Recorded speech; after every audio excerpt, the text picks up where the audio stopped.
तो आज है मेरी वेट लॉस जर्नी का डे 92 और आपके साथ मैंने अपने पूरे के पूरे 91 डेज कर दिए हैं शेयर, वो भी अच्छे से रिजल्ट्स के साथ। तो आप देख सकते हैं मेरे सारे के सारे जो सूट है वो टमी से, यानी जो मेरा बेली पाउच था उससे काफी लूज हो गए हैं। इवन जो मेरी वर्दी है वो भी अब मुझे ठीक लगने लगी, काफी लूज हो गई है। सो हेलो एवरीवन, मेरा नाम है प्राची और आपके साथ मैं करती हूँ अपने डेली रूटीन के साथ साथ अपनी पोस्टमार्टम जर्नी का ब्लॉग शेयर। तो कल शाम को मैंने बनाए थे अपने लिए बेसन के हेल्दी से चीले। हालांकि मैं इसमें बना था कुछ अच्छा सा खाना, बट मैंने सोचा कि आज बनाती हूँ मैं अपने लिए बढ़िया से चीले, जो आप देख सकते हैं काफी सॉफ्ट बने थे और खाने में भी काफी टेस्टी थे। तो जब आप ये चीला बनाते हैं तो आप इसमें थोड़ा सा हींग और थोड़ी नमक डाल के बढ़िया सा घोल बनाइए और उसके बाद इसको आराम से फैला फैला के गोल गोल बना लीजिए, बहुत अच्छे बनते हैं। शाम का खाना खा के कर लिया था आराम, सुबह सो के उठे देखा भाई पूरा कमरा फैला पड़ा है। और ये जो नीचे आपको पजामी दिख रही है ना इस बेड के, ये वो पजामियां है कि रात को डायपर फ्री रखने का नतीजा है। मेरी बेटी रात को जो डायपर फ्री रहती है तो बीच में जब भी यूरिन पास करती है तो मैं उसका तुरंत से पजामिया जो भी रहता है वो बदल देती हूँ। तो मैं उसको इसलिए ज्यादा डायपर फ्री रखने की कोशिश करती हूँ क्योंकि उसकी स्किन काफी सेंसिटिव है, तो उसको काफी रैसेस हो जाते हैं। तो इसलिए मैंने सोचा कि अब उसकी हम हैबिट थोड़ी सी चेंज करते हैं और अब उसको जैसी हैबिट डाल रहे हैं वो वैसे ही उस चीज में ढलती जा रही है। सुबह उठ के अपने डेली रूटीन के काम में लग जाते हैं क्योंकि भाई 9 बजे से जाना होता है ड्यूटी, तो उससे पहले उठ के सारे घर के काम, घर का काम मतलब जो भी नॉर्मल रहते हैं, कपड़े उपड़े धुलने का, बेडशीट वगैरह चेंज करना, साथ में सारे कपड़ों को फोल्ड करना, अपनी बेटी के लिए थोड़ा सा टाइम निकालना, उसको नहलाना धुलाना, बहुत सारे काम हो जाते हैं। एक न्यू मॉम होने के साथ साथ अगर आप एक वर्किंग वुमेन हैं तो भाई आपके जो चैलेंज है वो बढ़ तो जाते ही हैं, बट उनको टैकल कैसे करना है ये हमारे ऊपर ही डिपेंड करता है। टाइम हमारे पास इनफ होता है, मोर देन इनफ होता है, बट हम कई बार इतना मतलब परेशान होते हैं अपनी बॉडी से, अपनी मेंटल स्टेट से, कि हम उस चीज को टैकल नहीं कर पाते हैं। तो इसलिए मैं ज्यादातर कोशिश करती हूँ कि मैं अपने आप को थोड़ा कूल रखूं और अपने काम को अच्छे से कर सकूं। तो आपसे बातचीत करते करते मैंने अपना बेड कर दिया था सेट, और उसके बाद आप जो देख रहे हैं मेरे बेड के नीचे आलू रखने का जो तरीका है वो थोड़ा कैजुअल है, बट इससे मेरी जो बेटी है वो इनको छेड़ नहीं पाती, उधर जाने नहीं देती हूँ मैं। अगर उसके सामने कहीं भी टोकरी में रहती है तो उठा उठा के फेंक देती है, उनको एक तरफ से मैं ढक देती हूँ तो उसे दिखाई नहीं पड़ता, उसकी नजरों में नहीं आते हैं। तो इसलिए मैं जो सामान है वो ऐसे ही बचा के रखना पड़ता है। उसके बाद अपनी डिटॉक्स ड्रिंक वगैरह लेके मैं पहुंच जाती हूँ छत पे, और सबसे पहले मैंने किया है अपना वार्म अप के तौर पे मैं पूरे के पूरे 20 मिनट करती हूँ वॉक, और वो भी काफी तेज चल चल के। जितना तेज मैं वॉक करती हूँ उतने अच्छे से मुझे स्वेटिंग होती है, और जितनी ज्यादा स्वेटिंग होती है आपकी बॉडी उतनी ही अच्छे से रिस्पॉन्स करती है एक्सरसाइज का। तो वार्म अप बहुत जरूरी होता है। अगर आप बिना वार्म अप के अपनी एक्सरसाइज स्टार्ट कर दोगे ना तो जब तक आप एक्सरसाइज फिनिश करोगे तो आपको लगेगा अभी तो मेरा वार्म अप ही स्टार्ट हुआ है। तो वार्म अप करने के बाद जब भी आप जो भी एक्सरसाइज करते हैं उसका इफेक्ट बहुत अच्छे से आता है। मुझसे बहुत सारी बहनें पूछती हैं कि कौन सी एक्सरसाइज किस चीज के लिए होती है, ये जरूर बताएं। तो ये जो एक्सरसाइज मैं आपके लिए बता रही हूँ, जो सामने कर रही हूँ, इससे होता है हमारा अपर जो बॉडी है वो अपलिफ्ट होता है, यानी ब्रेस्ट अपलिफ्ट होता है, जो कि हमारा पोस्टमार्टम के बाद काफी बेकार सा दिखने लग जाता है। जो हमारी टमी है और साइड फैट है उस पर भी काफी स्ट्रेचिंग होती है, तो जिससे आपका बेली फ्लैट होता है। आप देख सकते हैं मेरा फुलाने के बाद इतना, और नॉर्मल जो मेरा पेट है वो ऐसे है। आज मैं आपको बेली की बहुत बढ़िया बढ़िया एक्सरसाइज बताने वाली हूँ। अगर आपने इन एक्सरसाइजेस को कर लिया तो फॉर श्योर आपका जो बेली है बहुत जल्दी कम होने लगेगा। मुझे बहुत टाइम लगा है, बट मैंने इस चीज को टेस्ट किया है। जो भी मैं लेट के एक्सरसाइज करती हूँ, जैसे अभी आपसे पहले वाली कर रही थी जिसमें मैं पैर अपने ऊपर नीचे कर रही थी, जहां तक मेरे पैर जाएंगे लास्ट तक मैं वहां तक उनको जाने दूंगी, क्योंकि आपकी बॉडी है, आपकी बॉडी की स्ट्रेचिंग कितनी है ये आपकी बॉडी के ऊपर डिपेंड करती है। ये वाली एक्सरसाइज आप लेटे लेटे बेड पे कर सकते हैं, और सारी की सारी बहुत ही अच्छी एक्सरसाइज है। जो भी आपको टाइम मिले जब भी जहां भी वैसे कर लीजिएगा। ये एक्सरसाइज जितनी तेजी से करेंगे आपके बेली पे उतनी जल्दी से इफेक्ट आएगा।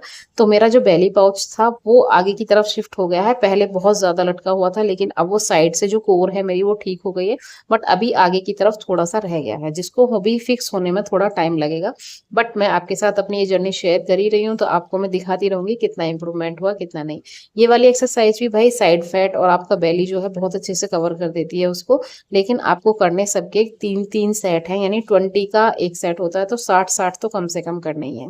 ये वाली एक्सरसाइज जो मैं हाफ पुशअप के तौर पे लगाती हूँ, ये होता है मेरा शोल्डर वाला जो एरिया होता है उसको फिक्स करने के लिए, क्योंकि जो बहुत ज्यादा हैवी हो गया है, कंधे हमारे बहुत चौड़े चौड़े से हो गए हैं, ऊपर का जो एरिया है वो काफी भद्दा लगने लगा है, तो उसके लिए होता है।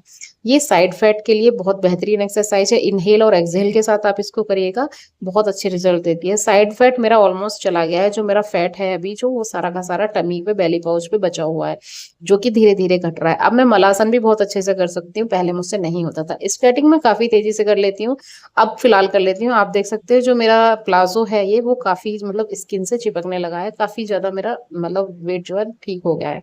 तो आज का लुक आप देख सकते हैं इस शीशे में, और आप बहुत पास से मैंने जूम करके दिखा दिया है, तो आप कभी किसी को लगे कि भाई ऐसा नहीं है, तो आप देख सकते हैं जो मेरा मतलब हिप एरिया है वो काफी कम हुआ है पहले से। सबसे ज्यादा मेरा जो हिप एरिया है वही एक्सटेंड हुआ था प्रेगनेंसी के टाइम में, तो वो बहुत धीरे धीरे फिक्स हो रहा है, लेकिन धीरे धीरे हो ही जाएगा। उसके बाद मैं चली जाती हूँ भाई अपनी मंडी, और मंडी से मुझे लेने हैं अपने लिए खीरे, टमाटर, ककड़ी सकड़ी जो भी मुझे मिल जाएगा वो।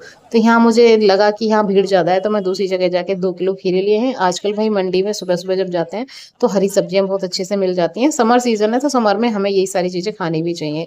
यहाँ से मैंने बिलायती गाजर और साथ में नींबू लिए थे, और मैंने 2.5 किलो आम लिए थे, क्योंकि आजकल भाई आम बहुत ही स्टॉक में आ रहा है। तो मैंगो शेक और ये तो मेरी चीज में फेवरेट है। तो घर को मैं आई हूँ तो लेके आई हूँ 2.5 किलो आम, थोड़ी सी गाजर, नींबू, और साथ में है 2 किलो खीरे।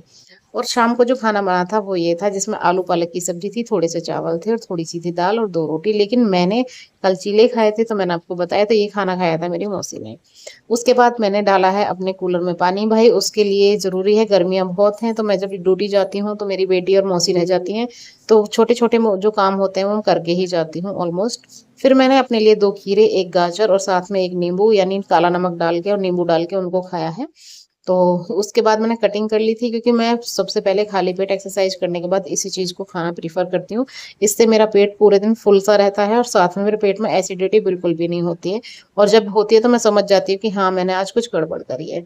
नींबू आपके पेट को गर्मियों में बहुत अच्छा रिजल्ट देता है। आप नींबू का पानी पिए, नींबू डाल के खाएं, कैसे भी खाएं, लेकिन नींबू आपको जरूर खाना चाहिए। तो ये है मेरा सुबह का ब्रेकफास्ट। दोपहर में लंच मिला था, लंच में आज छोले बने थे, सॉरी राजमा बने थे, तो राजमा चावल खाए थे थोड़े से। और आज मेरा रोटी खाने का बिल्कुल मन नहीं था, गर्मी बहुत ज्यादा हो रही है तो रोटी से मन हटता जा रहा है ऑटोमेटिक ही। तो मैंने रायता और थोड़े से छोले चावल खाए, ये राजमा चावल खाए थे, और फिर मैं निकल जाती हूँ ड्यूटी के लिए। आप देख सकते हैं जो मेरा सूट है, अब मतलब आगे से जो मेरा अपर एरिया है बॉडी का वो काफ़ी फिक्स हो गया है, और जो मेरा बेली पाउच है वो भी काफ़ी अच्छा हो गया है। ड्यूटी से आने के बाद मैंने एक आम काटा था, लगभग शाम के 5 बजे आई थी मैं, तो फिर मेरा मन कर गया चलो थोड़ा सा मैंगो शेक बना लेते हैं, क्योंकि आम आजकल भाई 100 के 2.5 किलो मिल रहा है, तो आम ही आम है, खाओ खूब, जब तक जैसे है वैसे खाइए। शाम को फिर थोड़ा सा मैंगो शेक भी मैंने बना लिया था, क्योंकि मुझे आजकल ठंडा खाने का बहुत मन करता है। मेरे मखाने भी ख़त्म हो रखे थे, तो मैंने सोचा थोड़े से मखाने हैं उनको रोस्ट कर लेते हैं, क्योंकि मैं जब एक पाउच लेकर आती हूँ तो मेरा पूरा महीना सा चल जाता है। मैं थोड़े थोड़े खाती हूँ, ऐसा नहीं कि भाई पूरे दिन ही मैं मखाने ही खा रही हूँ, दो चार मैं खा लेती हूँ जब मुझे हल्की फुल्की स्नैक्स के तौर पे, जब मुझे हल्की फुल्की सी भूख लगती है तब। तो मैं रोस्ट करके रख लेती हूँ परमानेंट अपने पास, लेकिन कभी कभी बीच में रह जाते हैं तो नहीं कर पाते हैं, मिस हो जाता है। यहाँ देखिए मेरी बेटी, इसके नाटक देखिए आप। आज इसको लग रहा है कि मेरी मम्मी कहीं जाने वाली है, और मुझे कहीं जाना नहीं था, तो इससे देखो नाटक कर रही है पूरी तरीके से। तो ये शाम का वीडियो है, एक्चुअली मैंने शूट कर लिया था। सो ये अब पूरा मतलब दूध के लिए ऐसे करे कि भाई मुझे दूध पिला दो, लेकिन बहुत क्यूट सी लगती है जब ऐसी हरकतें करती है। मिलती हूँ कल नेक्स्ट व्लॉग में।